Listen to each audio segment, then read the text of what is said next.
So we are just going to fix in the ends of this one that we sewed, that we used to press everything. That this hook, this straight line that we placed there, the four, we are going to place them into the crown by it just tearing up.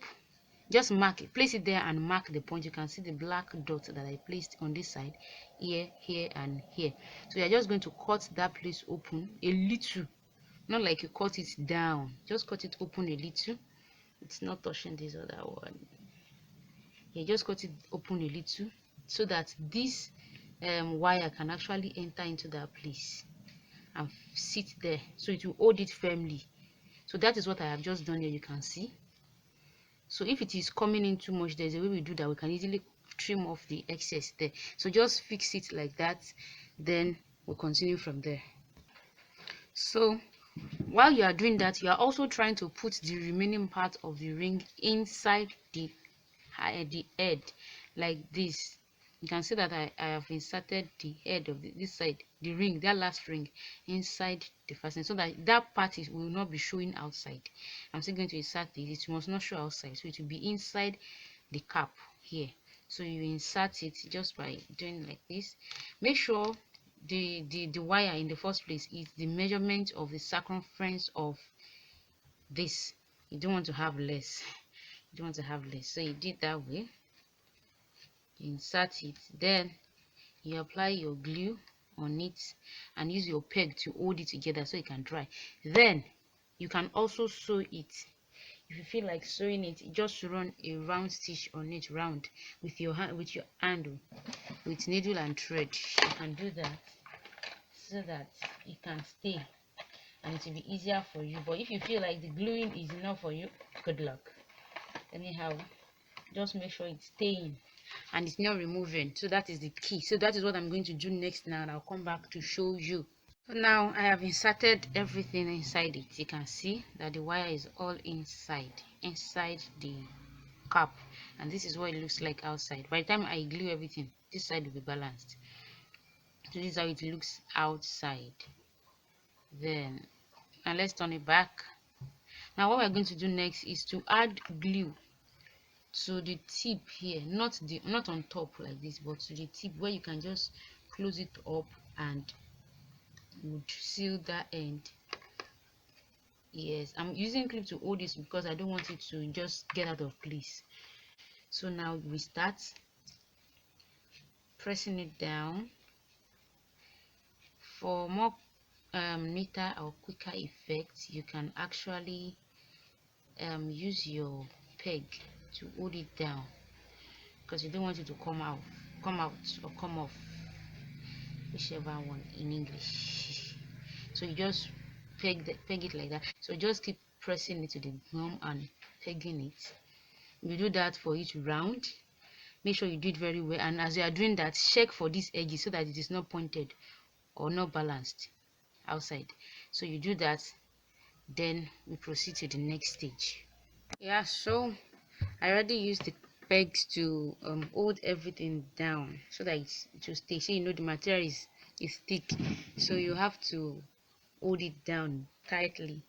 So now with this, I can remove the pins. You can see how it looks on the outside. For sometimes before you remove, this has been for like some minutes, and now I'm removing it. So don't just fix it immediately and begin to remove. So you let it dry, then you remove it. So having done that, you can now face the next stage. So you may just want to sew it a little bit, then you use your bias strip, or maybe this color or this color. You just use it to tape the rough edges there so that it will not be visible outside. So you just place it like this, add your glue like this, so you have something like this on the inside to cover this opening round. Then you can just do that directly, or you can sew like you see me doing. Watch it.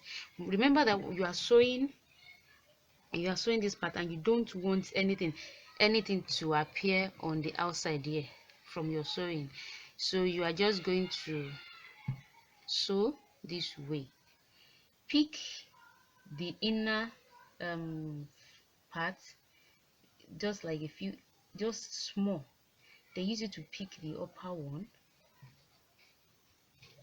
then I just knot it, and then you might have some things like this.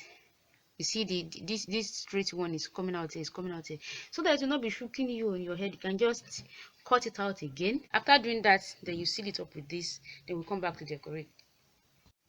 Yeah, so I'm done attaching the material to the inside, or covering the inside rather.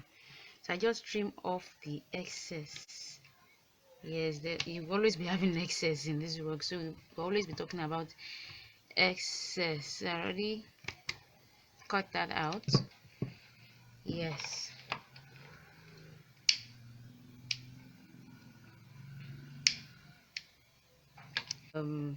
Design it with our flowers. Remember the flowers I showed you? So this is what I'll be using. This is an example of what I'll be using. So I'm just going to be placing it at those points where you tied, like I explained earlier. So I'm just going to be placing it there, and you hold it so that it can stay. I already put my glue at the back, so I'm just going to be placing it.